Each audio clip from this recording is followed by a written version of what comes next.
Gente, nós vamos começar então, vamos iniciar fazendo a nossa prece, agradecendo a Deus, nosso Pai, pela oportunidade bendita de nós estarmos aqui reunidos de uma forma tecnológica, mas agradecido por a oportunidade, agradecido por estarmos estudando junto assuntos tão relevantes, tão importantes para o mundo de hoje, na doutrina espírita, sobre mediunidade, e que nós todos possamos receber as instruções de hoje e que elas calem fundo em nosso coração, em nossa mente, para que nós possamos aprender juntos, evoluir juntos, e que isso sirva para a nossa casa espírita, que aí está, como um lastro, como uma fortaleza para enfrentar as dificuldades que nós temos no dia a dia. Que Jesus nos abençoe agora e sempre. Graças a Deus. Muito bem. Vamos ver aqui como é que estão os microfones aí.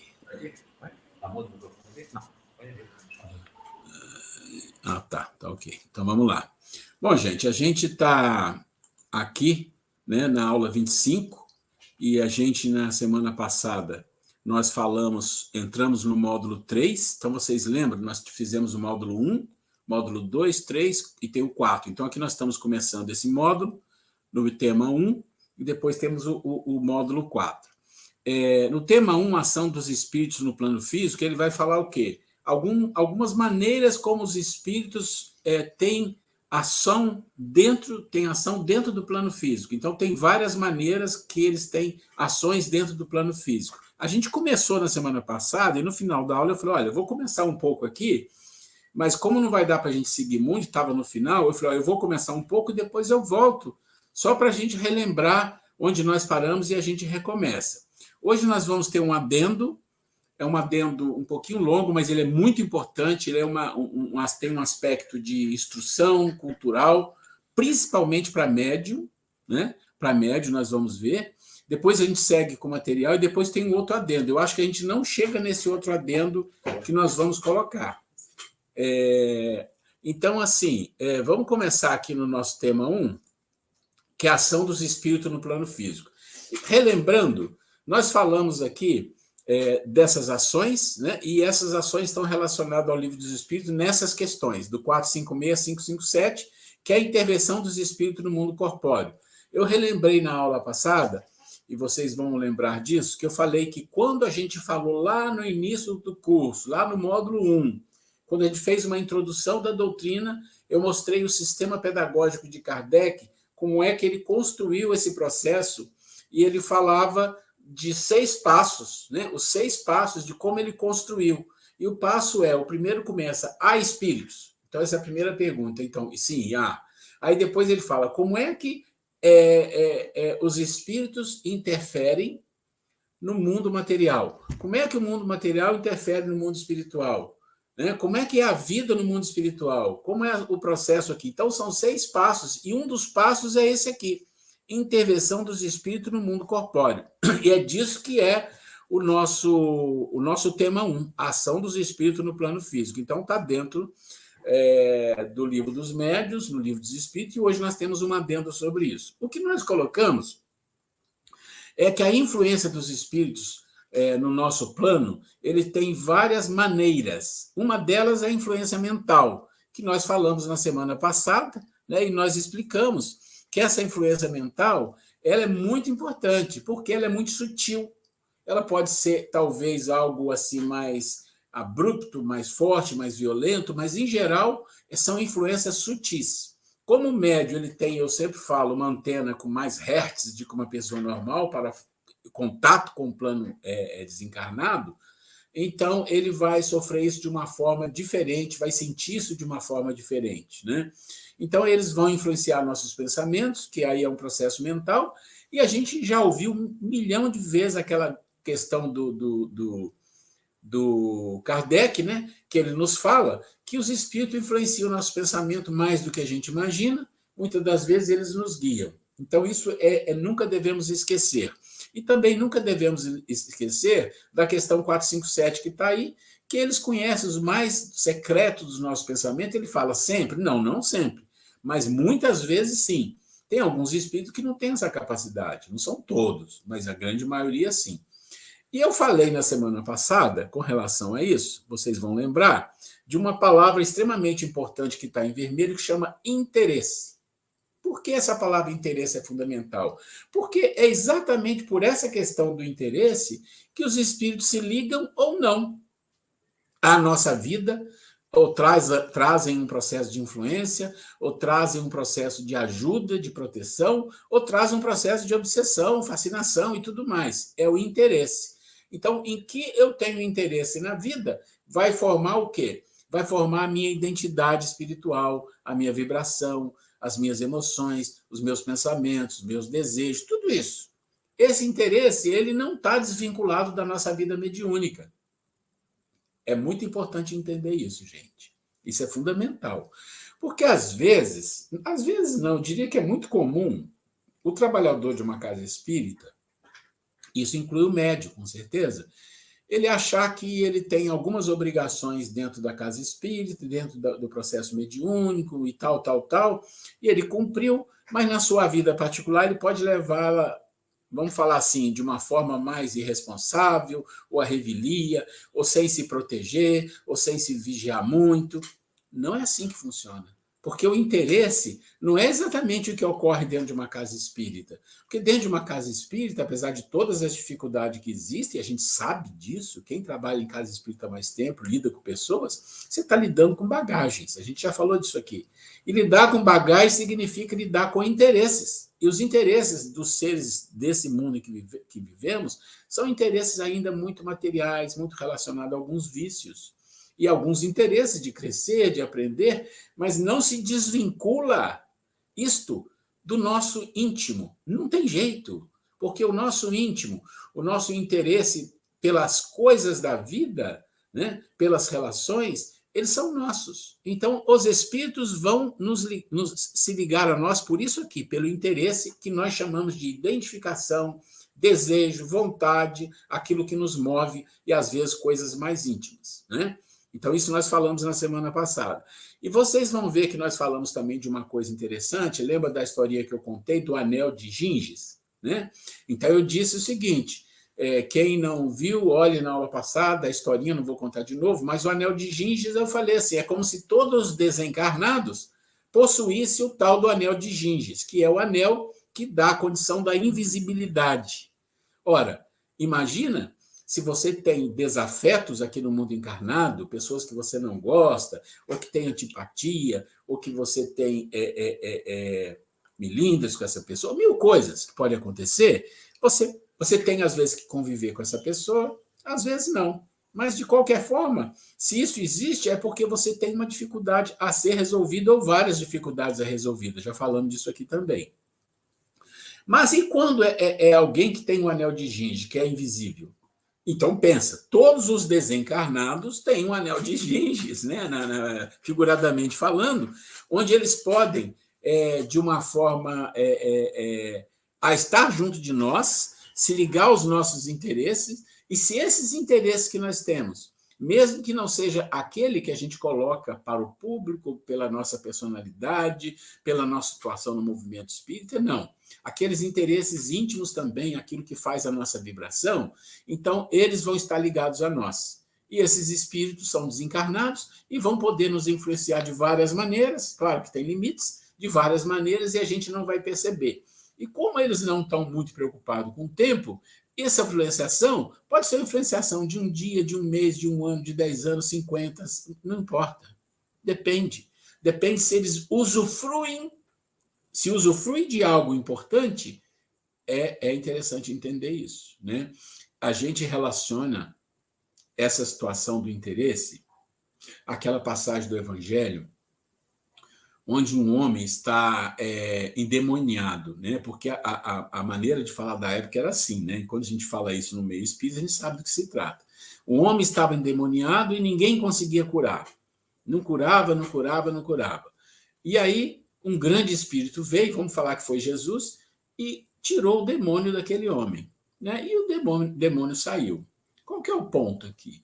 Nós temos que entender que quando um ou mais espíritos estão nos influenciando, E vamos falar de uma influência que não seja boa. Não vamos pensar na influência de um protetor, porque isso que influencia, aí se deve influenciar o resto da existência. Mas vamos falar das influências mais comuns, que são as influências para você perder, desequilibrar emocionalmente, para você criar uma dificuldade, mil coisas. E se esse espírito está enraizado nesse interesse há muitos anos, porque às vezes o espírito fica ali anos, anos e anos e anos, né?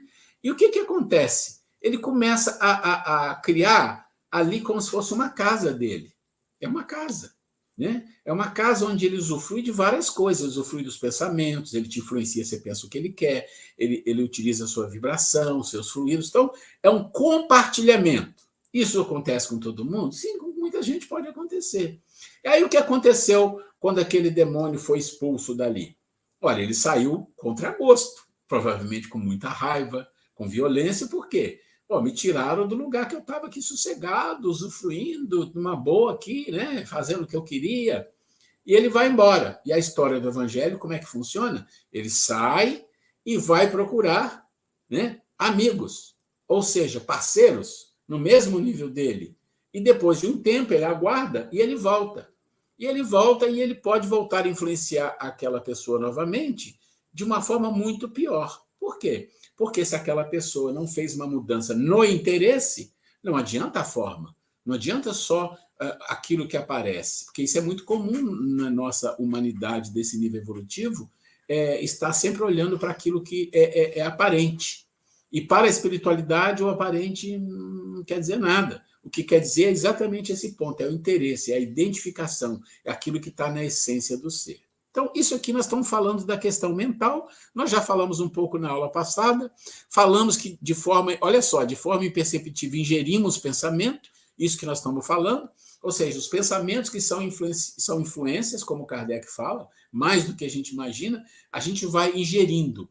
É como você comer uma comida e a comida está estragada. Imagina que você come uma comida estragada, o que acontece? Né? Você vai passar mal, vai ter dor de cabeça, vai ter problema estomacal e pode ter diarreia. Então, a gente pode ter diarreia mental. O que é? É um monte de pensamentos intrusos e que se juntam ao nosso e aquilo nos faz um mal, pode nos causar um problema espiritual e físico muito grande. Então, vamos lá. E aqui é aquilo, né, que nós falamos. O espírito influencia os nossos pensamentos e aqui nós já explicamos isso. Vamos seguir. Aí, chegamos aqui nessa parte onde ele cita Ivone Pereira, Ivone do Amaral Pereira. E aí, esse é o adendo que nós vamos fazer hoje. Por quê? Vou explicar. A Ivone Pereira, ela escreveu vários livros. Por exemplo, ela escreveu um livro muito conhecido que chama Memórias de um Suicida, do Camilo, que é um processo de um suicida e que depois ele vem numa situação, inclusive, para ajudar no próprio livro, de uma outra forma. Muitos dos livros da Ivone não são psicografia. Ela tem psicografia, mas os livros dela são viagens que ela faz no mundo espiritual. Ela vê, observa, os mentores dela levam ela para observar, depois como um repórter. Ela vai e descreve aquilo tudo, né? Volta no estado de vigília, né? E ela vai escrevendo aquilo. Muitos dos livros dela foram escritos assim. E tem um livro dela que se chama Devassando o Invisível. Esse livro não é um livro muito longo, né? Mas esse livro ele é muito incrível. Para o médio é fundamental que o médio leia esse livro. Como eu não vou trazer o livro todo aqui para ler, eu peguei alguns pontos de um capítulo para fazer um adendo para vocês. E esses pontos que eu peguei também não peguei o ponto todo, que seria muito material. Eu peguei as partes mais importantes para a gente dar uma corrida de olho para mostrar a vocês. A Ivone ela nasceu em 1900, morreu em 1984, e tem umas curiosidades dela, que a gente não vai entrar muito aqui, mas assim, só para dizer, quando ela era muito pequena, com meses, né, de idade, ela teve um processo de tipo uma epilepsia, uma catalepsia, e ela já estava com a roupinha de enterro, né? Ia ser enterrada. E a mãe dela, orando, viu que não era aquilo não, e foi lá ver a menina, e a menina se mexeu e não morreu. Olha que coisa incrível. E ela foi assim, a sua vida inteira, com essas coisas de fenômenos, de ocorrências, e ela foi muito pobre, passou muita dificuldade, foi de muita luta a vida dela. Mas ela tinha uma capacidade mediúnica que todos que estão no movimento espírita sempre falam, não tinha igual, era uma coisa assim incrível, né? E lendo o livro dela, você vai perceber. E esse Devassando o Invisível é um livro interessante para o médium, por quê? Porque ele fala muito dos processos que ela via do plano espiritual, e ela relata. Então, tem um capítulo nesse livro que nós vamos falar um pouquinho hoje dele, é o nosso adendo de hoje. Tá? E ele tem tudo a ver com esse processo mediúnico. Então, é o capítulo 8, que se chama Sutilezas da Mediunidade. Então, nós vamos falar um pouquinho sobre isso, é importante, e depois vocês podem... esse livro tem na internet, se você for lá no Google e digitar livro PDF da Ivone... Devassando o Invisível, você acha, você pode copiar no seu computador, você pode imprimir, pode comprar, pode fazer o que quiser, e acho que muita gente tem. E se já leu, ótimo. Se não leu, eu aconselho que leia. Nós pegamos esse capítulo porque ele é muito... Todo o livro é de mediunidade, mas esse é específico, né? Que ela fala de algumas sutilezas. E o que ela faz aqui é que ela vai contando as memórias e ela vai contando as experiências que ela teve em cada situação. E nós vamos ver que tem umas coisas interessantes, né? Então, aqui, no Evangelho segundo o Espiritismo, nesse capítulo e nesse número 9, está lá escrito: para conhecer as coisas do mundo visível e descobrir os segredos da natureza material, outorgou Deus ao homem a vista corpórea, os sentidos e instrumentos especiais. Quer dizer, para a gente conhecer o mundo, a natureza, nós temos todos os sentidos, os 5 sentidos, né? Com o telescópio, ele mergulha o olhar nas profundezas do espaço. Então, ele precisa de instrumento para ver além. Então, com o telescópio, ele olha coisas do espaço que com a vista comum não olha. Com o microscópio, descobriu o mundo dos infinitamente pequenos. Para penetrar no mundo invisível, Deus deu-lhe a mediunidade. Olha que coisa interessante, né? Então, faz uma comparação que no dia a dia os nossos 5 sentidos nos servem. Se a gente quiser ver muito além, precisa de um telescópio. Se quiser ver muito aquém, né? Ou seja, coisas muito pequenas, precisamos do microscópio. E para ver o invisível, a mediunidade. Então, vamos render graças aí por essa maravilha que é a mediunidade em nossa vida, né? Vamos lá. Então, vamos assim. Diz assim: se todas as faculdades ou atributos da alma, a que Leon Denis denomina potências, então ele denomina potências, conhecida dos homens, estão como que interligadas entre si, dependendo umas das outras, na contextura que realiza a individualidade integral, completando-se, harmonizando-se. A mediunidade, como participante desse conjunto de potências, igualmente estará tão integrada na estrutura psíquica das criaturas quanto as demais, fazendo parte, como vemos, do potencial anímico global que traduz a individualidade imortal, razão pela qual ficou dito que todas as criaturas possuem mediunidade. Então, quando a gente fala, né, todos são médios porque todos recebem influência dos espíritos e influenciam os espíritos. Ponto. Isso não há que discutir. Agora, a mediunidade ostensiva que vem como um processo de expiação, de prova ou de missão, o que for, ela tem, eu sempre falo, a antena é mais potente um pouco, né? Então, o Leon Denis fala que isso são potências, né? São potências. E essas potências são todo aquilo que o homem tem, né? Que se interliga. E a mediunidade é uma delas. Então, tais potências ou forças são, segundo sabemos até o momento, possuímos, além dessas outras preciosas faculdades, que não se revelarão no estado de encarnação e ou no de evolução espiritual medíocre. E, vamos lá, conforme denominação da psicologia moderna, as funções conscienciais que poderemos agrupar em 4 categorias básicas, a saber, funções intelectivas, funções sensoriais, funções afetivo-emocionais e funções perceptivas, das quais se salienta, então, a memória, a razão, o discernimento, a atenção, o pensamento, a vontade, o sentimento e a imaginação. Eu trouxe esse trecho porque isso aqui, ele traz para a gente algumas coisas que não é muito comum entrar em detalhe nos estudos espíritas, mas quando a gente estuda a mente humana, e a gente faz isso no curso de doutrina, essas são algumas das coisas que a gente analisa e estuda com mais profundidade. O que é a memória, a razão, discernimento, atenção, pensamento, vontade, sentimento, imaginação, intuição, hábitos, inteligência, tudo isso. Isso é importante é que o médium, na medida que ele abre tempo, abre na tua agenda, ele começa a estudar essas coisas. Isso é muito importante. Existem alguns cursos, algumas coisas que a gente consegue passar e estudar, que a gente sempre pensa assim, né? Acho que o médium nunca deveria deixar de estudar isso aqui, porque é muito importante. Então, eu trouxe isso aqui só para a gente dar uma olhada.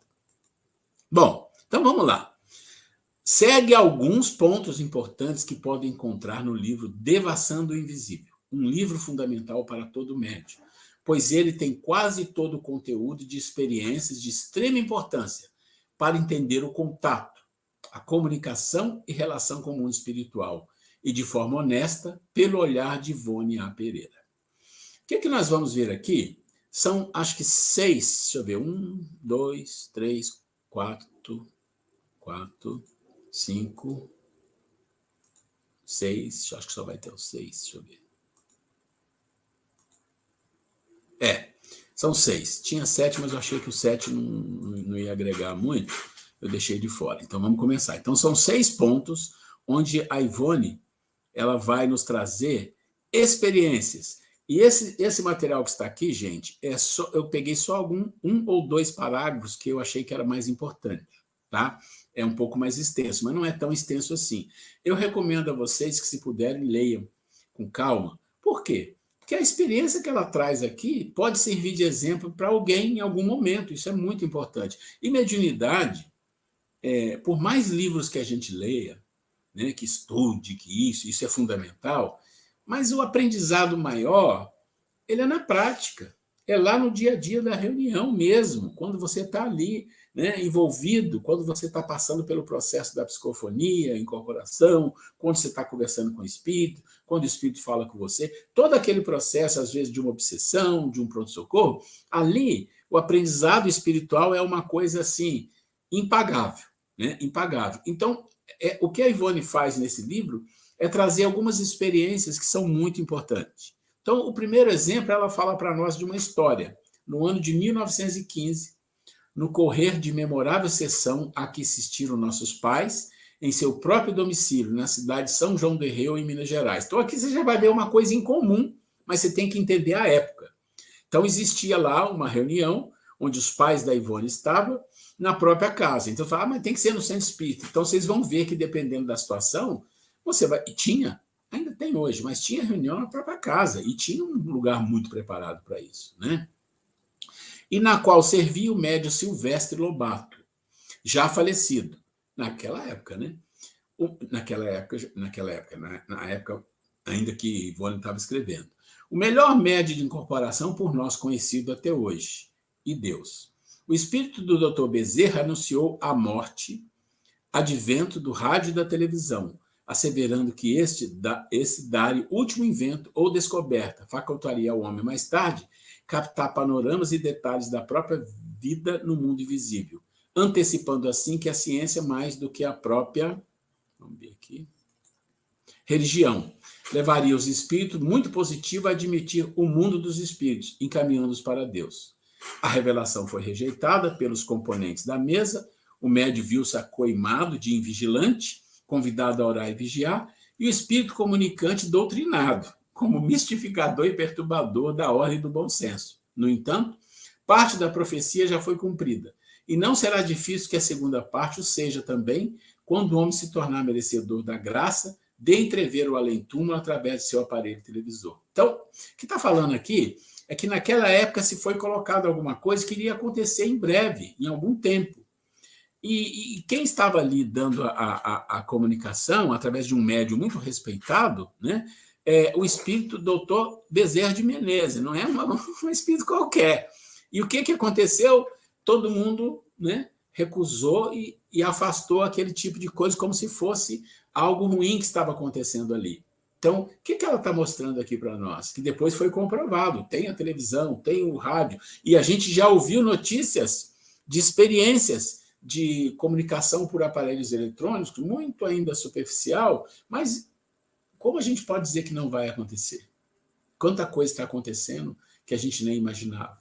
Então, o que ela está dizendo aqui, naquela época, né, nessa época desse livro aqui, que já tem mais de uns 40 anos, ela está dizendo para nós que a gente tem que ter cuidado com aquilo que a gente rejeita e aquilo que a gente aceita dentro de um trabalho mediúnico, de uma comunicação. Nós já falamos disso lá atrás. E, às vezes, uma coisa que parece absurda, talvez a gente não precise aceitar e a gente coloque de lado e começa a observar o movimento que vai ter e o movimento do próprio médium, como é que esse médium está atuando, o que está vindo, o que não está vindo, e não fazer um processo de, vamos dizer assim, de orgulho mesmo, né, de uma certa vaidade, de rejeitar de cara. Então, esse é um aprendizado que ela nos dá nesse item número 1.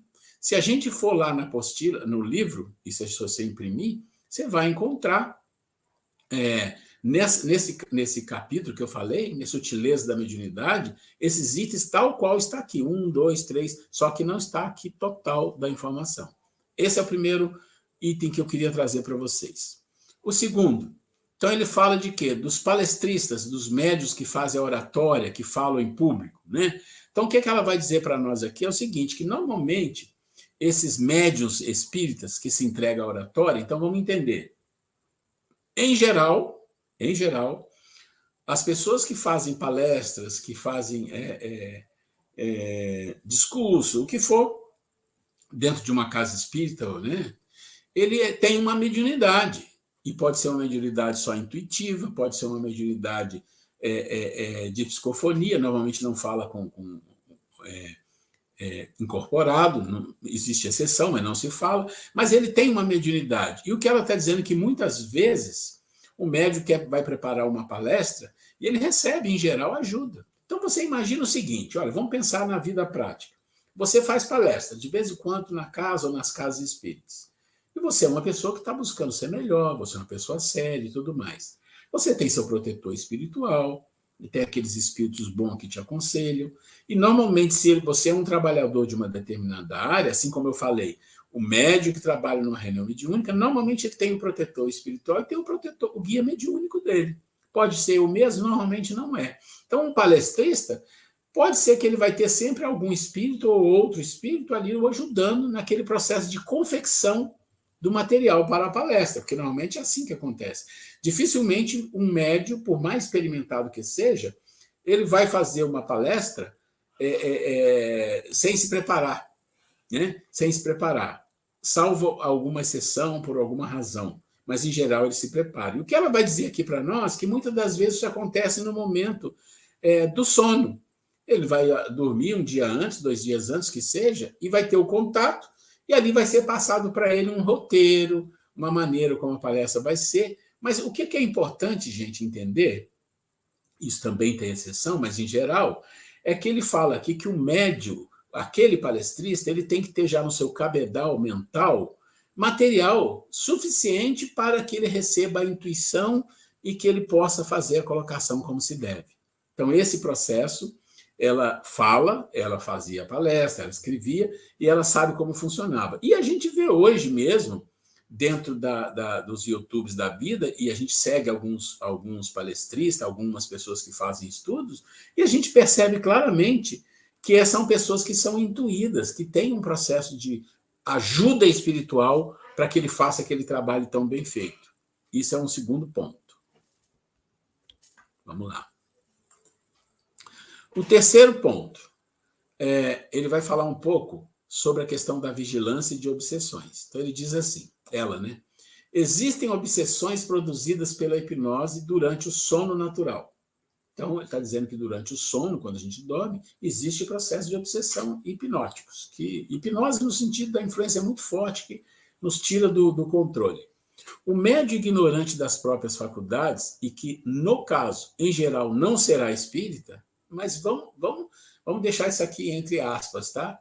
Deixa-se dominar por um inimigo invisível durante o sono. Então lá, está durante o sono, o estado onírico, né? E ali ele é envolvido por um espírito ou mais espíritos e se deixa dominar. Afina-se com o caráter deste e recebe suas ordens ou sugestões. Lembra do interesse? Liga interesse aqui, tá totalmente interesse. Tal como o sonâmbulo, às ordens do seu magnetizador. Ela está comparando aqui com aquela questão de hipnose mesmo, só para a gente entender. É como se você já viu alguma pessoa hipnotizada, a pessoa fica meio abobado, meio seguindo as ordens. Então, ela fala, é mais ou menos assim. Ao despertar, então, quando ele acorda, sai do sono, reproduz mais tarde, em ações na sua vida prática, as ordenações então recebidas. Então, ele vai fazer coisas que mais foram influenciadas, mas porque tinha algo dentro dele, porque tinha um interesse ali, ligado do espírito e dele. Então, ele vai executar a ordem, né?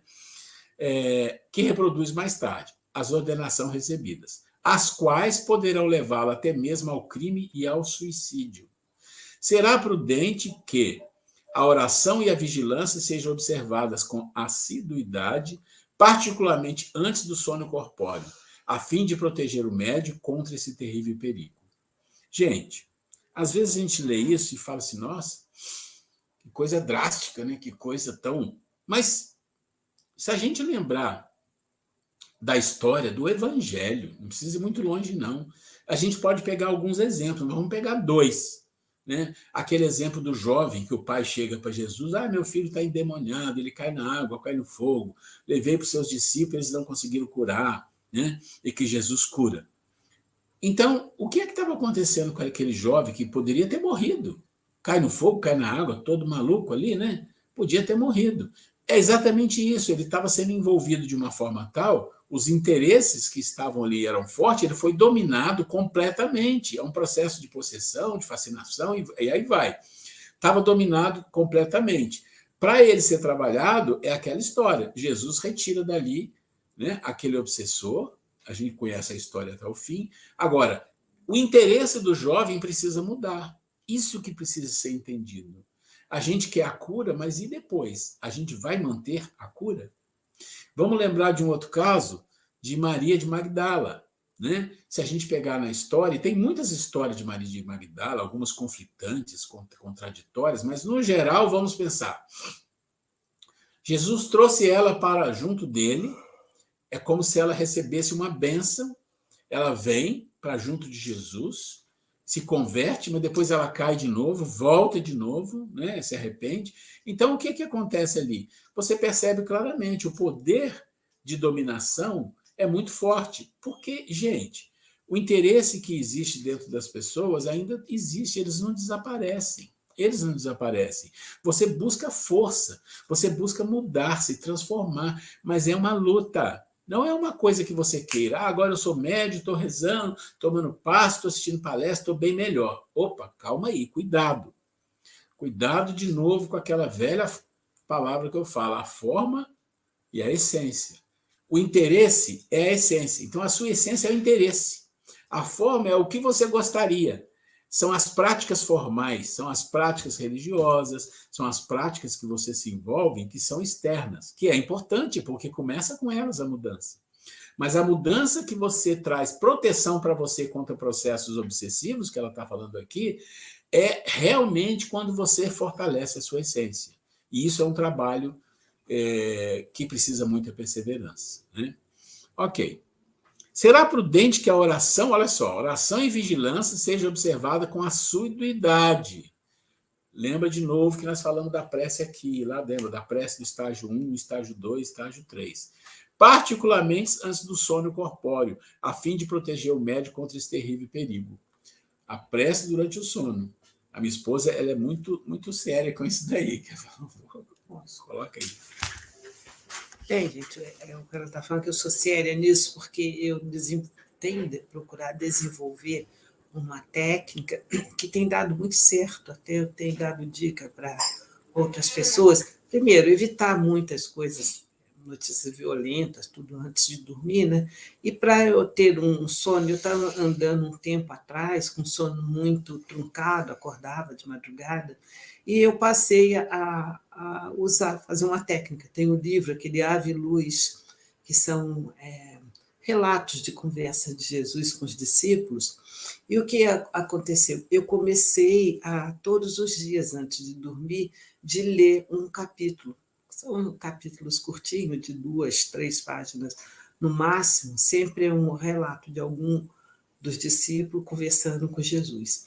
E isso tem me feito muito bem, que o meu sono melhorou a qualidade imensamente, né? E como eu falo com ela, às vezes ele vai deitar um pouquinho depois de mim, quando ele chega no quarto, eu estou lá, assim, eu falo, pois é, eu li sobre isso, relatando o que eu li, e eu durmo pensando nessas coisas, nessa literatura, essa leitura que eu fiz. Então, é aonde que eu procuro me proteger com essa questão de prece. Fazer uma prece, uma boa leitura, e é incrível, inclusive até eu já li alguns fatos relacionados até à ciência, que durante o sono a gente leva para o nosso sono as últimas coisas que nós pensamos ou que assistimos, isso a gente automaticamente leva nesse primeiro sono nosso, que deveria ser sono profundo, que a nossa mente fica ligada naquelas coisas. Então, por isso, a importância de nós nos prepararmos para dormir. Sempre, né, com sentimento de gratidão a Deus pelo dia, né, por termos infinitas coisas para agradecer, né? Particularmente lembrar de Santo Agostinho, né? Aquela sugestão muito benéfica que ele nos dá, que todo dia, antes de dormir, ele fazia um feedback do dia, relacionava as ações que ele teve, as boas ele reforçava e aquelas ruins, no outro dia ele procurava reparar. Além da gente fazer esse breve, que é muito rápido, que questão de segundos você repassa o seu dia, né? E ali se conectar realmente a Deus, uma prece breve, né? Que hoje nós estávamos falando sobre prece, a verdadeira prece não precisa de muita coisa. Se você simplesmente falar, meu Deus, nosso Pai, tenha misericórdia de nós, pronto. Ele sabe exatamente o que você precisa. A gente não precisa nem estar relatando com uma hora, ou com muitas palavras, ou relatando toda a sua vida. A gente pede, assim, somos eternos pedintes, né? Mas não necessariamente. A gente precisa fazer que rosários de lamúrias, né? Mas nós fazermos essa conexão com Deus, com nossos mentores espirituais e, de preferência, dormir com bons pensamentos. Isso é uma garantia de nós, além de termos uma melhor qualidade de sono, nos protegermos aqui, né? Essa vigilância, né? que a literatura aqui da Ivone está nos exortando. É isso mesmo, isso é uma prática, né? A gente vai, às vezes, faz uma meditação, a gente faz essa leitura desse livro que é maravilhoso. Quem não conhece, eu sugiro, é o Ave Luz, do espírito Shaolin, né? E ele traz realmente uma condição de você ficar feliz durante o horário de dormir, porque as histórias são lindas. Então, você imagina você, uma página e meia, ou duas páginas e meia, você lê uma história, uma conversa de Jesus com um apóstolo, e é de um nível muito elevado, e aquilo faz bem à nossa alma. Mostra aqui, meu amor. Mostra a cara. É esse o livro. São, então, historinhas, que deixa eu quero mostrar para vocês, para quem não conhece, falar sobre ouvir. Aí é uma conversa desse discípulo Tadeu com Jesus. E assim vai, cada um. É uma história de um discípulo com Jesus. Coincidentemente, também caiu outra do Tadeu. Então, aí cada um capítulozinho. É João Nunes Maia. É João Nunes Maia pelo espírito de Shaolin. Aí aqui, de novo, gente, olha, que coincidência. Abri 3 páginas da revelia e todas as 3 eram conversas com Tadeu. Mas não são todas dele, não. Não, vamos pegar outra aqui para ver. Esse aqui é com João. Eu peguei 3 consecutivos. Mas tem todos aí. Mas tem todos, com Judas, com Pedro, com todos os apóstolos, com Mateus, ele tem histórias. Vale muito a pena, é uma dica. Né? Não necessariamente precisa ser esse. Né? Não, a gente está contando assim, o processo que está aqui, ele está falando vigilância e oração. Então, entramos no ponto. Ora, vigilância e oração durante o sono, para você dormir bem, antes de dormir, nos minutos finais antes de dormir, 1 hora antes de dormir, ou 2 horas antes de dormir, você tem que tentar começar acalmando a mente. Porque imagina, nós estamos aqui fazendo um estudo. Hoje, segunda e terça é sempre bom, né? A gente está aqui fazendo um estudo. Termina o estudo, a gente se acalma, a gente já tomou banho, a gente vai ler e vai dormir. Não, terminou o estudo, eu vou ligar a televisão, vou começar a ver um monte de filme, uma confusão danada, perturbou a cabeça, pronto, já vai dormir com a cabeça perturbada. Esse tipo de cuidado é que ela está falando aqui, com outra maneira. Olha, você quer ter um sono bom, ou você quer pelo menos ter um pouco mais de paz para você dormir, busque um hábito. Né? Busque um hábito. Se você não consegue fazer todo dia, tem pessoas que não conseguem, tem às vezes compromisso, tem coisas, mas quando possível, tenta criar um processo de vigilância e de prece antes do sono, com um tempo razoável, para ir acalmando a mente, acalmando o próprio corpo. Né? Vamos lá. Ser prudente, que a oração e a vigilância Onde sejam... é, meu amor? Fala aqui. Fala aqui. O negrito é que ele faz. Ó. Será prudente que a oração e a vigilância sejam observadas com assiduidade, particularmente antes do sono corpóreo. É importante, né, gente? A fim de proteger o médio contra esse terrível perigo. Então, pensa o seguinte, gente, vamos pensar por que o médio aqui, ela fala exatamente do médio, é diferente. Pensa, o médio tem uma função aqui na vida especial. Tem muita gente que tem funções especiais, mas a mediunidade é uma função especial e é raro, não é comum. Não tem médio à torta direito por aí, não tem. Então, o médio normalmente está ligado a uma casa espírita, ligado a uma causa, a um trabalho importante. Por mais que esse trabalho seja simples, ele é importante. Então, se o médio não se protege, o que acontece durante o sono? Olha, quando você vai dormir, você perde algumas proteções. Você fica no plano espiritual junto com desencarnados. Aquilo que está no seu interior costuma vir com mais força. E você não está com aquele equilíbrio suficiente como um desencarnado que está lá no plano espiritual há muito mais tempo e já conhece todas as coisas que existem ali, complicadas ou não. Né? A não ser que seja alguém que dorme, mas que já está acostumado a lidar no plano espiritual, que não é muito comum. Existe, mas não é muito comum. Então, o médio vai dormir. O que acontece? Dormiu, desligou do corpo, foi para o plano espiritual. E aí? Ele tem capacidade de transitar no plano espiritual sem problema? Existem pessoas que têm, mas não é comum. Em geral, não tem. E se ele não tem uma proteção espiritual, se ele não faz a vigilância, não faz a prece, ele corre sérios riscos de virar joguete e é influenciado. Aí vem no próximo dia, vem com cabeça doendo, vem com pensamentos esquisitos, vem influenciado, mal-humorado. Quer dizer, 1000 coisas, e não estamos dizendo que quem acorda com dor de cabeça é que é isso exatamente. Eu estou dizendo assim que vem várias coisas oriundas disso. Então, é isso que a Ivone está nos dando aqui, na maneira dela de falar. Né? A maneira dela de falar, cuidado, vigilância e oração, principalmente para o médium, principalmente quando ele vai para o seu momento de dormir. Né?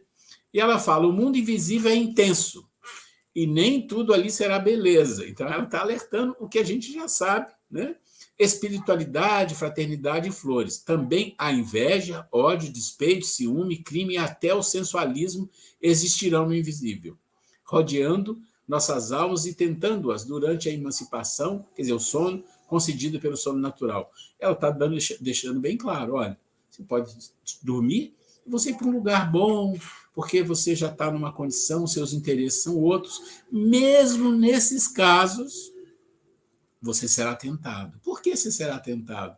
Porque tem dentro de nós, gente, ainda muitos interesses que são relacionados às coisas físicas, são relacionados a despeito, a inveja, a sensualismo e outras coisas mais. Isso está ainda dentro de nós. Se não tivesse, nós não estaríamos aqui nesse mundo, estaríamos num mundo diferente. Então, por isso, ela fala isso, ela joga esse alerta.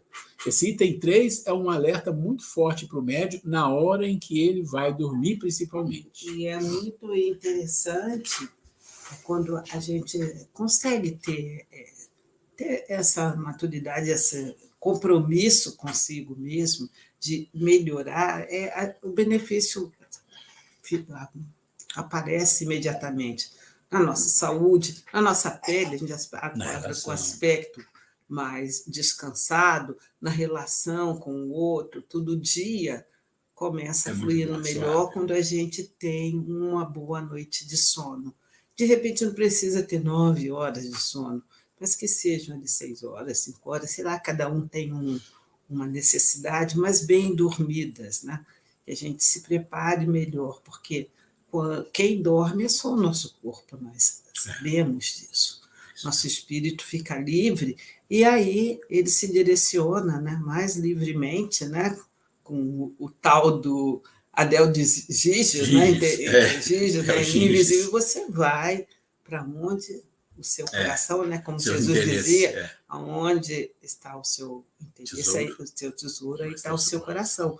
E assim também, onde está a nossa tendência, onde nós vamos. Isso, né? exatamente. Então, a gente vai. Se você tem o interesse sincero de se melhorar, provavelmente bons espíritos, nossos protetores, nossos espíritos benevolentes, amigos, vão nos ajudar, nos conduzir a bons lugares, né? Boas conversas, né? Então, isso é importante para o nosso próprio benefício. Muito bom. Vamos lá, vamos para o item. Você viu que perdemos, não. Usamos um tempo maior aqui, porque isso é fundamental para o médium. Vamos para o outro item aqui. 4. Em determinadas ocasiões, sem que conheçamos as razões, transes singulares sobrevêm com nossas faculdades mediúnicas, ignorando nós se o mesmo acontecerá aos demais médios. Nós que comumente tantos esforços dependemos a fim de conseguir boa harmonização com os amigos invisíveis, para o feito psicográfico, subitamente, por vezes, em plena rua, durante um passeio ou um giro necessário, somos surpreendida por um estado singular. Aqui ela está contando algumas experiências dela, mas olha, médiuns em geral, não diria todos, têm algumas experiências singulares, tá? Então é interessante compreender isso aqui. Ela diz assim: nosso espírito como que se distende, elevando algo da matéria para viver simultaneamente da vida material e da vida espiritual. É aquilo como se você estendesse, né? É como se o perispírito assim, ele inflasse. É um negócio muito interessante. Advém, então, um estado crítico, algo penoso, ruas ao mesmo tempo, delicioso, reconfortador, uma mistura. Então, o que nos rodeia pertence ao plano terreno, o casario, as paisagens, o arvoredo, o jardim, as próprias vias públicas. Se nos afigura profundamente mais belo e delicado, porque envolvido em tons de luz especial levemente azul. Gente, quando eu li isso aqui, eu lembrei de alguns grandes pensadores que eu sempre estudei, ainda estudo. E um deles, Jiddu Krishnamurti, morreu. Já tem, acho que umas 2 ou 3, umas 4 décadas que ele morreu. E ele tinha muitos relatos. E ele falava exatamente isso aqui. Que muitas vezes ele estava no sítio e quando ele olhava para uma árvore, ele via uns movimentos de luzes envolvendo aquela árvore, uma luz colorida. E ele falava algumas cores e ele sentia que como se ele tivesse conectado com aquela árvore, com aquela situação, como se fosse uma coisa só. Quando eu li isso aqui, falei, é exatamente isso que eu já vi em outros grandes espíritos relatando coisas parecidas. Eu acho que o médium, na medida que ele evolui, que ele cresce, ele passa por experiências parecidas. Eu tenho certeza que vocês que são médios, algum de vocês já deve ter passado por experiências parecidas dos dois lados, né? Ou uma coisa bela, bonita, ou uma coisa difícil. Então, ela vai relatando aqui experiência dela, que não é uma particularidade específica dela. Em geral, os médios têm diversos tipos de experiência por causa da sua capacidade, da sua potência, da sua antena, que é muito ligada. Posso contar uma coisa interessante? Grace vai contar aqui. Vou contar um fato interessante de mediunidade que eu presenciei. Estávamos num grupo de pessoas, éramos o quê? 1, 2, 3, 4, 6 pessoas. E uma dessas pessoas tem um rapaz diferenciado. Todo mundo sabe que ele é muito místico, muito calmo, tudo. E nós estávamos num lugar que tinha alguns cachorros, dono do proprietário ali do ambiente da casa. Lá. E esses cachorros muito, os cachorros adestrados e tudo mais, super educados, né, que não costumam latir assim quando eles recebem visitas, né, e de repente um dos cachorros começou a latir. Aí, né, até o dono falou, fulano, com o cachorro, o que está acontecendo? Né? Que eles são super defensores de animais, conversam bem com os animais. E o cachorro começou a latir, e de repente ele foi se dirigindo, assim, passo a passo, calmamente para essa pessoa que tem essa mediunidade, que ele é diferenciado, e simplesmente ele olhou para a pessoa, assim, foi uma cena, se tivéssemos sido filmada, seria digno de ser analisada, e deitou nos pés da pessoa, do médium, né? Então, alguma comunicação ali houve do animal, né? Ele, tanto que ele fez reverência, fez aquela manifestação de latir, e essa, eu fiquei impressionada, que eu fiquei olhando assim, ele vem calmamente, passo a passo, passou assim por todos nós, essa pessoa estava assim, uma poltrona assim, um pouco afastado, ele veio calmamente, olhou assim para ele e deitou nos pés dele. Algo assim muito interessante. Me lembrou, claro, não comparando a pessoa com Francisco de Assis, a história do lobo, que numa determinada cidade, Francisco de Assis, que tinha um lobo que aterrorizava, estava matando todo mundo, e o Francisco de Assis foi lá, falou, eu vou conversar com o lobo. Todo mundo, não vai, que ele é muito perigoso. E ele foi calmamente se dirigindo, falou, senhor lobo, por favor, vamos conversar. E o lobo olhou para ele e se magnetizou na hora. Chegou lá, deitou nos pés dele e ele fez um acordo, olha, se você não morder, não matar as pessoas, eles vão te alimentar. O lobo fez o acordo ali com ele e, a partir daquele momento, as pessoas começaram a alimentar o lobo e ele nunca mais matou ninguém, virou um cordeirinho. Né? Então, gente, esses são fatos mediúnicos, né?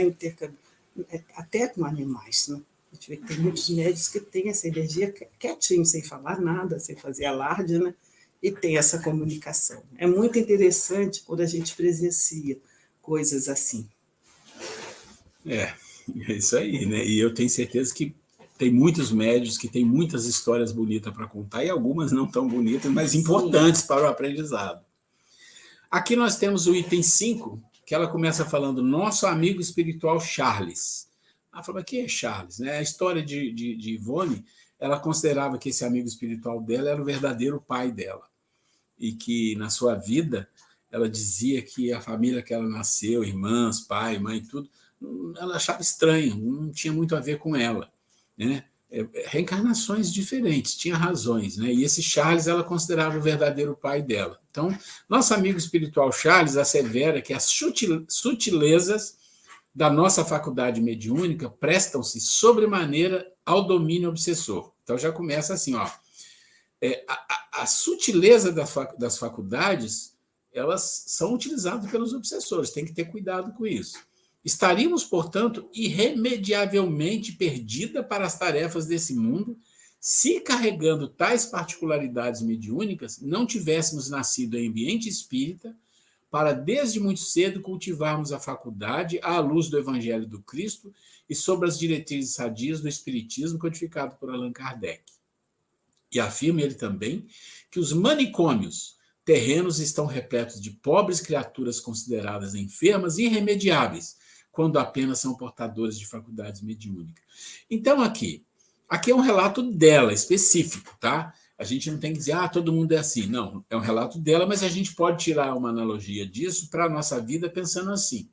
Se nós temos uma antena, né, uma capacidade de comunicação mais ligado ao plano espiritual, e com toda a condição espiritual ainda inferior que nós temos, o que ela começa falando é exatamente isso. Quer dizer, o espírito Charles não refrescou nada para ela. Falou, com toda essa potência que você tem, porque ela era uma médium de uma potência absurda.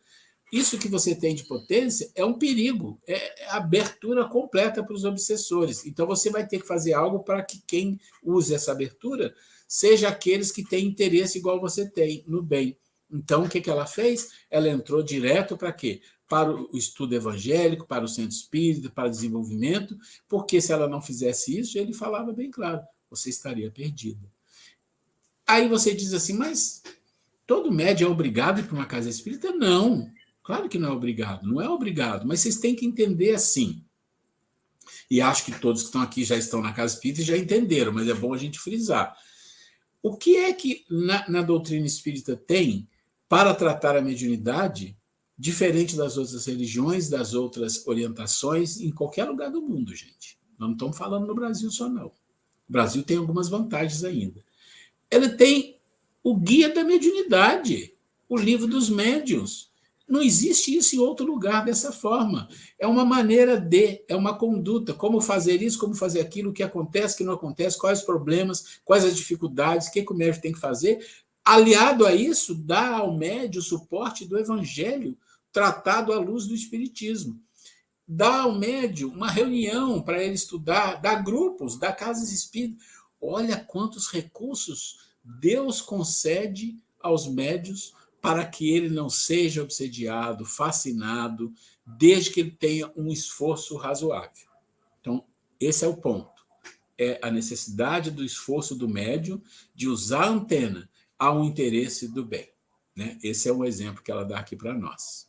E fala aí sobre a questão de... Pode falar. Gente, outra coisa, não sei se vocês estão lendo aí, que ele fala, e afirma ele também, que os manicômios terrenos estão repletos de pobres criaturas consideradas enfermas e irremediáveis, quando apenas são portadores de faculdades mediúnicas. E isso porque a medicina oficial e as religiões não se dignam a explorar a ciência da alma humana e suas potências. Em relação a isso, eu não sei, talvez muito de vocês saibam, já tenham ouvido falar ou conhecem, um médico brasileiro nosso, de São Paulo, que ele é um grande pesquisador da glândula pineal, Dr. Sérgio Felipe, psiquiatra. E, inclusive, ele conseguiu colocar no CID, está lá no CID, um código, né, que nem todas as doenças são de ordem física, é de ordem espiritual, de obsessões. Ele, como psiquiatra, trabalha com a mente. Né?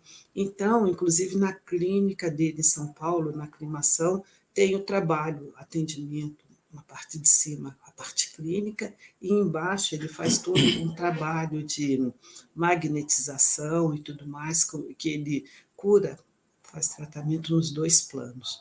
Então, vejam que evolução da medicina, dando mãos aí ao espiritismo, à ciência, né? Comprovando a existência do plano espiritual, tanto é que já existe. Eu vou depois procurar até me informar, só para informar vocês qual é esse CID, o código lá, que o doutor Sérgio já, com toda a competência que ele tem, né, já colocou. Então, diagnóstico lá. Não precisa internar essa pessoa no manicômio. Essa pessoa precisa de tratamento espiritual. Isso é importante você pegar. Sim, vou pegar. Só lembrando uma coisa, né? Quando a gente está lendo isso, nós estamos lendo um livro que foi escrito há 60 anos atrás. Então, pensa assim, 1962 foi escrito esse livro. Então, ela experiência da década de 50, de 40. E a gente sabe, olhando a história, que realmente isso era muito sério. Os manicômios eram uma fábrica de loucos. Ainda tem, mas é muito pouco. As pessoas são tratadas em casas, em clínicas, e isso mudou um pouco. Mas ainda existe processos em que médios são internados em clínicas psiquiátricas e ficam ali, às vezes recebendo dosagem de remédio e não se curam. Então, o que ela está colocando para nós é assim, que a gente tem que ter cuidado com a nossa mediunidade. Se a gente não cuida, a gente pode entrar num processo mais crítico. Né? Isso era muito comum mais lá no passado. Hoje é menos comum. Né? Esse é o item 5. O item 6, ela continua falando um pouco sobre a questão das obsessões. Não faria juízo muito justo dos filhos de Deus aquele que supusesse ser um obsessor, entidade generalizadamente malévola. Então, aqui ela já está falando de obsessão, mas de uma forma diferente. Ela está dizendo que a gente tem alguns preconceitos e a gente tem juízo de valor, a gente julga muito. Então, diz assim, olha, aquele espírito é um obsessor. Você pensa que ele é ruim de tudo. Não é assim. Então, ela vai contar casos que ela teve de experiência. Então, ela diz assim, certamente que a gradação desses pobres delinquentes é quase infinita. caberia num volume o estudo e a classificação dos espíritos obsessores que temos tratado desde o início das nossas tarefas mediúnicas. É possível que exista aqueles verdadeiramente réprobos, que há séculos permanecem nas sombras do invisível, incapacitados até mesmo de se comunicarem mediunicamente, cuja truculência vibratória aniquilaria um médium se dele se aproximasse. Ok, vamos entender uma coisa. Ela está dizendo que tem situações que realmente têm espíritos de uma condição espiritual tão grotesca, tão truculente, tão inferior, que eles não dão comunicação. Porque nem pode, o médium não suporta. É uma vibração muito forte para um médium. Ela falou, isso existe, e espíritos que estão ali, ela fala aqui de anos, mas não, às vezes centenas. E existe casos que eu já li de milhares de anos de espírito nas trevas lá e não sai, está travado, né? Só que ela coloca um outro lado. Aí, nesse capítulo 6, ela conta uma história, que eu não trouxe aqui, mas quem pegar o capítulo 6 vai ver, ela conta uma história de um espírito que ela visitou, é um espírito feminino, estava numa situação de feminilidade, porque o espírito não tem sexo, mas ali era um espírito embrutecido. E que era de uma maldade, de uma crueldade tão forte, que os seus protetores não deixaram ela se envolver muito ali, e eles disseram, se você se envolver, vai te derrubar. E aquela pessoa que ela está envolvendo não vai suportar, vai cair, e tem uma razão para isso. O nível que era, não tinha como fazer muita coisa. Mas aí, aqui, voltando, ela coloca um outro lado, ela diz assim, não obstante, outros obsessores existem capazes de atitudes amistosas para com outrem, que não o inimigo do passado. Então, o que ela está colocando assim, olha, tem obsessores do fulano, do ciclano, mas esses obsessores, eles não odeiam todo mundo. Eles têm problema com um ou dois, ou alguns específicos, que eles vão obsediar, vão maltratar, mas às vezes eles se envolvem com outros que não é um processo de obsessivo. E mais, né? Contamos no espaço com a amizade afetuosa de vários espíritos obsessores que jamais nos molestaram. Olha isso, a Ivone dizendo. E, gente, o bonito do processo da Ivone é que ela fazia muita viagem astral, muita viagem, muito envolvimento, muito conhecimento, vendo com seus protetores, ajudando tudo. E depois ela vinha no estado de vigília, ela relatava. Era como se fosse uma repórter. Então, ela está dizendo que no mundo espiritual, ela teve muitos contatos, muitas, mesmo amizade de espíritos que eram obsessores, que estavam se vingando de outros, mas que não causaram mal nenhum a ela. Os quais, quando de uma série de amargos testemunhos, que jamais a que fomos convocada, vinham em visita até nós, oferecendo seus préstimos, para algo que precisasse. Ainda oferecia préstimos para ela. Então, só para a gente desmistificar um pouquinho, porque o espírito, às vezes, tem a mania de falar nossos irmãozinhos, nossos inferiores, a gente tem que ter cuidado com isso, porque a gente pode ser obsessor de alguém, viu? Então, a gente tem que ficar esperto com essas coisas. Nada puderam fazer por nós, quer dizer, ela diz, olha, eles não podiam fazer nada por nós, é outro nível de trabalho. É certo, visto o seu caso irremediável e não se encontra em condições de interferir a nosso favor, nas situações difíceis dela, né, que ela tinha. Mas o que é verdadeiro é que demonstra um desejo de consolar e remediar nossas amarguras e suas atitudes, considerada muito fraterna por nós mesmos. Tiveram o dom de reconfortar nossa alma e nos edificar o coração, dado o encanto da revelação então obtida, a beleza do ensinamento aí percebido. Olha que lindo!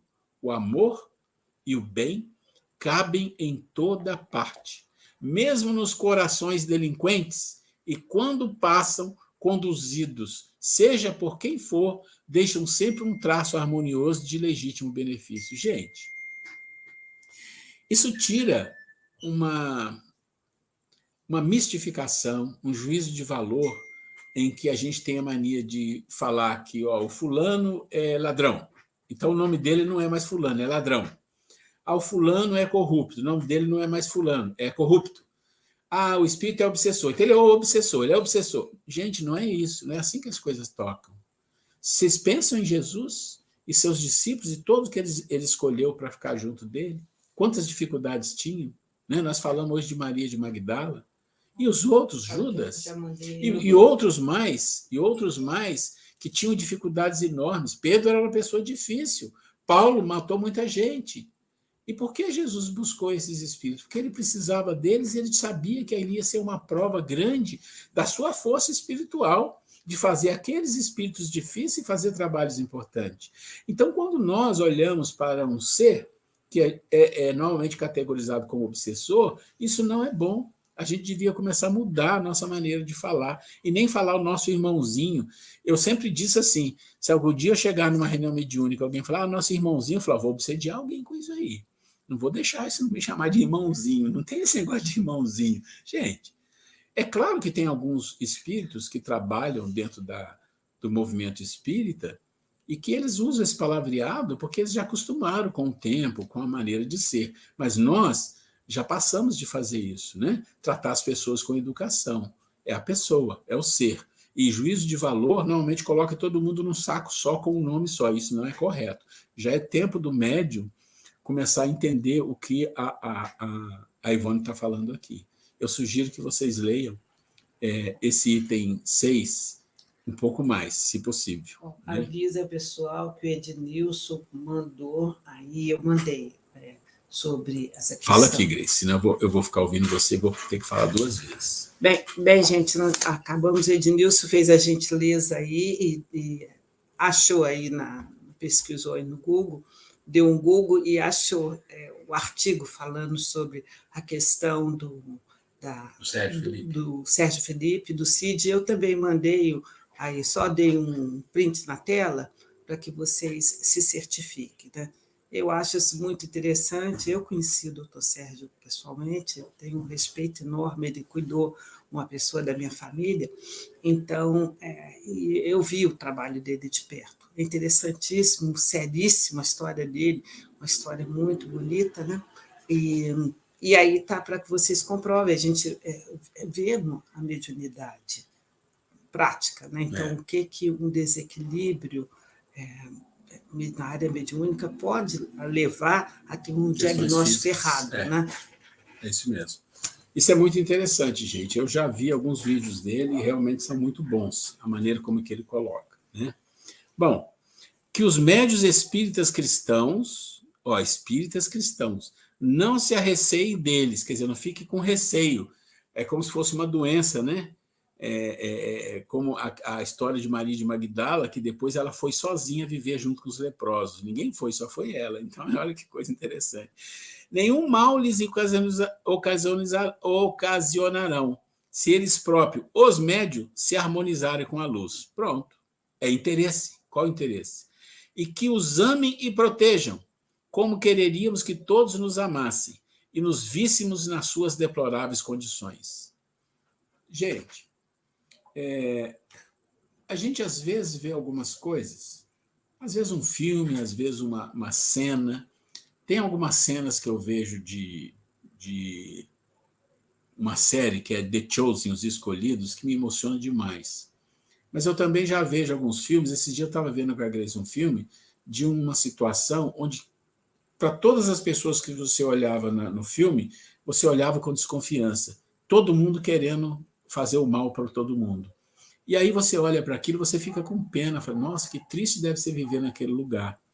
Então a gente tem que ter esse sentimento de pena quando você vê alguém com maldade, querendo fazer o mal, porque aquela pessoa sofre muito.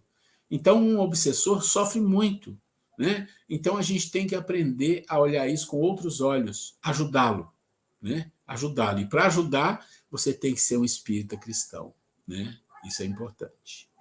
Ok. Ivone alerta quanto ao valor da oração e da vigilância. Então, aqui é um resumo, já falamos. Em especial, antes do sono corporal, que protegerá o médium de assédios perturbadores. Como a morte não encerra a existência do ser, após os momentos que se sucedem a desencarnação e a natural perturbação do período pós-desencarnatório ser superada, o espírito retoma a sua antiga personalidade, voltando a atenção para os temas que lhe foram objeto de interesse e preocupação. Então, olha aqui, você vai ter o processo de desencarne, todo mundo vai ter, tem aquele período que a doutrina espírita nos fala, que é o momento da perturbação. Existe a perturbação para reencarnar, existe a perturbação para desencarnar. Passou aquele momento, você volta o quê? Volta a ser você. A última vida que você teve, a sua personalidade, ela volta, né? E aí o que você vai fazer? Você vai correr para onde tem o interesse e preocupação. Buscará os ambientes de sua predileção e as companhias que compartilham seus gostos. Os espíritos que já compreendem o valor do progresso, do perdão, do trabalho, da caridade, seguirão na acesse que os conduzirá a planos elevados da vida. Então, o que ele está dizendo aqui? Aqueles que já entendem o valor disto, né? Não é que já conquistaram isso, gente, é diferente. Tem aqueles que já conquistaram isso, não estão nem falando desses espíritos. Estão falando daqueles que desejam, que acham que isso é importante de verdade, mesmo que não tenham conquistado plenamente, mas que desejam isso. Os que mantiveram o foco nos desejos materiais, na vingança, no egoísmo, no apego, no ciúme, no vício e todas as ordens de vício que existem, encontram acolhida junto a encarnados na mesma tendência, de novo, interesse, passando ambos a alimentarem-se de fluidos deletérios, corruptores dos sentidos. Corruptores dos sentidos significa que vai perder os sentidos, vai ficar enlouquecido. Assim, devemos estar atentos à influência espiritual negativa que pode conduzir inúmeras pessoas às quedas morais, quando invigilantemente se deixarem guiar por pensamentos perniciosos.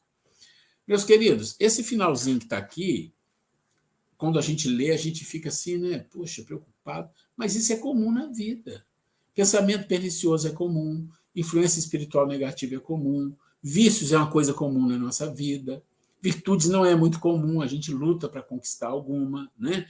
Mas o que acontece é que nós trabalhamos numa casa espírita, com mediunidade, com espíritos protetores, contato e tudo, temos sim que guardar a retaguarda, mas a gente tem uma oportunidade que é única na vida. Vocês já pensaram, quando vocês imaginam assim, vamos fazer uma suposição.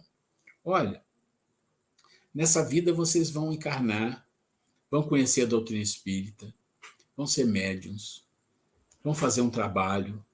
Isso vai dar uma oportunidade enorme de você vencer algumas dificuldades. E se você fizer algum esforço, e não estamos falando de um esforço imenso, você vai desencarnar e vai estar numa situação um pouco melhor. Tá bom. Mas e na outra vida? E se você não nascer no Brasil? E se você nascer num país materialista? Já pensou nisso? É tudo diferente. Você vai ter que fazer o quê? Será que você vai ter a sorte, a felicidade de nascer de novo numa situação em que você vai se defrontar de novo com a doutrina espírita, com a mediunidade, com o trabalho, com todas essas benesses, essas oportunidades que Deus nos deu nessa encarnação? Isso é uma coisa para refletir. E às vezes a gente joga fora essas oportunidades que, se a gente pensar, deve ter uma fila de gente querendo isso lá no plano espiritual. Bom, aí nós entraríamos no item 2, e eu não vou fazer isso, porque não vai dar tempo de terminar o item 2. E eu não quero começar e terminar, porque nesse item 2 também, não, é no item 3 que tem um outro adendo. Deixa eu ver aqui. Fenômenos da natureza, que tem um adendo. Então, deixa eu ver a hora aqui. Não, deixa eu ver quantas horas. 17. Não, está faltando só 10 minutos, não vai dar para a gente fazer. Nós vamos fechar aqui. Deixa eu fazer aqui.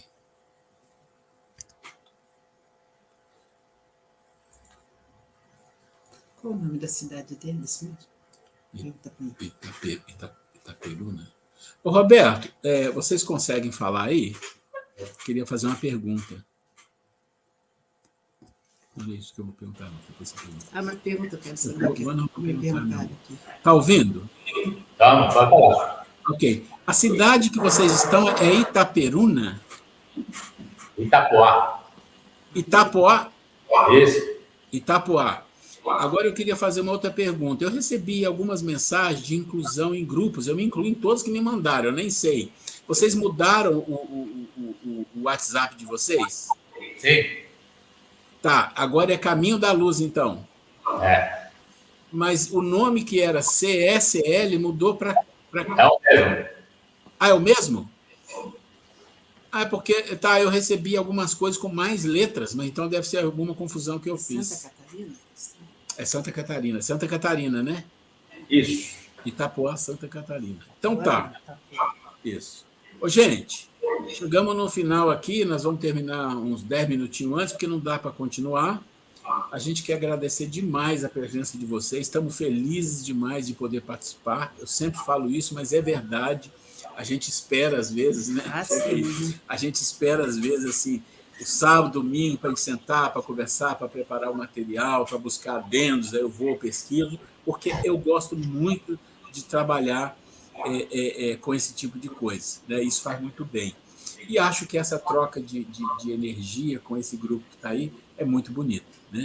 A gente não vai perder a oportunidade de um dia de visitar vocês, tá bom? Estamos esperando vocês aqui.